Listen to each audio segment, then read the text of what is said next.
बाजार जा रहे हैं, बेटी बोल रही है कि पापा मेरे लिए कॉपी लाइएगा, बेटा बोल रहा है कि मेरे लिए पेंसिल लाइएगा, माँ बोल रही है कि मेरे लिए दवा लाइएगा, और पत्नी बोल रही है कि मेरे लिए साबुन लाइएगा।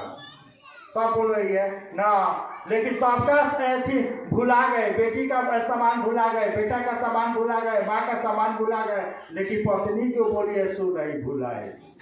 बात समझ में आ रही है कि नहीं? इसका माने क्या हुआ? इसका माने हुआ कि सब रिश्ता पर पत्नी भारी है, इसलिए पत्नी का बतिया नहीं भुलाए। समझ में आ रहा है कि नहीं? समझ में? ठीक उसी तरह से जिस तरह से सब रिश्ता पर भारी पत्नी है, इसलिए पत्नी जो बोली उसका पतिया हम नहीं भुलाए, उसका पतिया हम नहीं भुलाए। ठीक उसी तरह से महादेव जो बोले हैं, महादेव जो हम लोग को आदेश दिए, ये बात अगर हमेशा याद रहे, हमेशा याद रहे कि मेरे गुरु ने क्या कहा है, अगर याद रहा तो समझ लीजिए कि सब रिश्ता पर धीरे धीरे महादेव भारी हो जाएंगे। और जिस दिन आपके मन पर महादेव भारी हो जाएंगे, जिस दिन आपके मन पर महादेव भारी हो जाएंगे, आपको महादेव के पास जाने की जरूरत नहीं है, महादेव आपके पास आएंगे। इतना ताकत है इस सूत्र में। सूत्रों को हम आप समझ कर 1 मिनट में कह देते हैं कि जे पहला सूत्र में दया मांगना है, दूसरा में चर्चा करना है, तीसरा में प्रणाम करना है, 1 मिनट नहीं लगता है, कह देते हैं। लेकिन सूत्र में इतना ताकत है, इतना ताकत है कि जिस नियत से साहब विधि कर रहे करने के लिए उस नियत से किया जाए। महादेव तो महादेव, महादेव के साथ पूरा ब्रह्मांड के देवी देवता लोग साक्षात करके आपको प्रणाम करेंगे। हम नहीं कर रहे हैं, हम नहीं कर रहे हैं भाई मेरे। साहब भी किताब में लिख दिए हैं, साहब किताब में लिख दिए हैं। साहब क्या कह रहे हैं? यानी साहब कह रहे हैं कि जिस नियत से साहब कह रहे हैं इस काम को करने के लिए, उस नियत से जो भी इस काम को करेगा उसका पद पर छालन मैं करूंगा, यानी पैर धोऊंगा। दूसरा जगह लिख रहे हैं कि जो लोग इस काम को ईमानदारी से कर रहे हैं उसका चरण गुरु शिव सही। देख लीजिए हमारे साहब के मन पर इस काम को करने वाले के लिए साहब के दिल में और साहब के मन पर क्या जगह है। साहब दिख रहे कि जो इस काम को करेगा ईमानदारी से कर रहा है उसका चरण वंदना मैं करूंगा। गुरु जी सही मैं उसके चरण वंदना करता हूँ। गौर से सुनिए ना, जिसके आगे पूरा ब्रह्मांड झुकता है, पूरा ब्रह्मांड झुकता है। एक दिन कहानी सुनाए कैसे साहब की औकात बता रहे हैं, आपको औकात बता रहे। मेरा घर हुआ बिहार में सिवान जिला, सिवान जिला के बगल में गोपालगंज जिला है। गोपालगंज जिला में 16 जनवरी 2010 को साहब का महोत्सव था। 16 जनवरी 2010 को साहब का महोत्सव था। हम किसा पता महोत्सव था तो बहुत ठंडा था, बहुत ठंडा, मैंने दिन में भी कुआसा एकदम माइनस में था, इतना ठंडा था, इतना ठंडा था।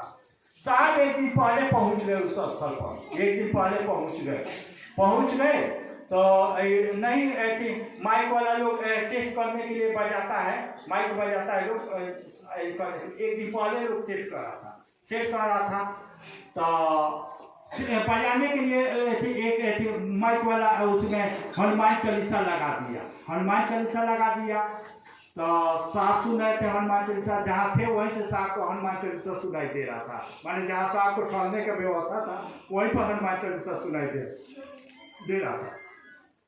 साहब एगो गुरु भाई को बोले कि जा करके कहिए कि दूसरा कोई कैसेट लगा दे। गुरु भाई गया और माइक वाला से बोला कि साहब बोले हैं कि दूसरा कोई कैसेट लगा दीजिए। तो वो बोला कि मेरे पास यही कैसेट हुए है, यही एगो कैसेट हुआ, दूसरा कोई कैसेट नहीं। हुआ करके बोला साहब से कि सर उसके पास यही कैसेट है। और साहब भी मजबूरी में वो बज रहा था, साहब सुनने लगे तो हनुमान चालीसा सुन रहे थे। साहब हनुमान चालीसा सुनते हनुमान जी से साहब का टक्का फंस गया। समझ में आ रहा? टक्का समझ गए, यानी हनुमान जी से साहब का कनेक्शन जुट गया।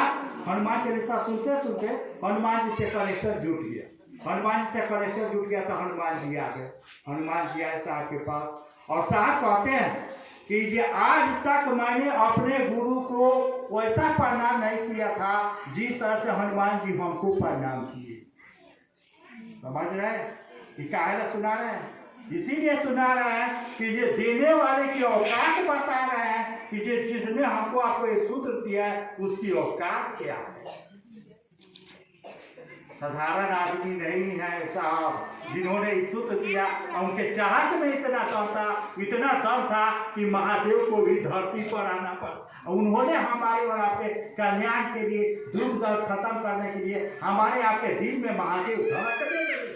इसके लिए चाहत के साथ ये सूत्र दिए हैं हमको। ये जो हो रहा है, जो भी गुरु भाई बहन अपना अनुभव बुद्धि सुनाई, ये तो हवा में हो रहा है, हवा में हो रहा है भाई मेरे। इसके लिए आपको कुछ कहना पड़ेगा और करना पड़ेगा। महादेव का चेला हो जाइएगा। तो हनुमान जी आए, हनुमान जी प्रणाम किए साथ कहते हैं कि आज तक मैंने अपने गुरु को वैसा प्रणाम नहीं किया हूँ जैसे हनुमान जी हमको प्रणाम किए। साहब बोले कि ये इतना ठंडा है, ठंडा कम कर दीजिएगा। बहुत बात कही, बहुत बातचीत हुआ। साहब बोले कि ये इतना ठंडा है, ठंडा कम कर दीजिएगा। तो बोले कि नहीं सर, ठंडा तो हम नहीं कम कर सकते। साहब बोले कि हवा बहुत तेज चल रहा है, इसको तो कम कर सकते हैं। तो हाँ सर, हवा कम कर देंगे। सर बोल रहे थे हाँ सर, हम हवा कम कर देंगे ना। हवा कम हो गई। तब साहब गुरु भाई लोग को भेजे कि जा करके देखिए तो ठंडा कम हुआ है कि नहीं। तब लुका कि जी सर, एकदम इत्मीनान से सब गुरु भाई बहन लोग, किसी को कोई दिक्कत नहीं हो रही, किसी को कोई दिक्कत नहीं हो रही। समझ लीजिए, यानी जिसके पास पूरा देवी देवता लोग आकर के प्रणाम करता है, आदेश पूछता है, वो आदमी हम आपको ये सूत्र दिया। यानी हम कहते हैं मन से कि जिसमें आदमी की कोई काबिलियत नहीं है भाई मेरे, कोई काबिलियत नहीं है। सूत्र का काबिलियत है और सूत्र देने वाले की काबिलियत है।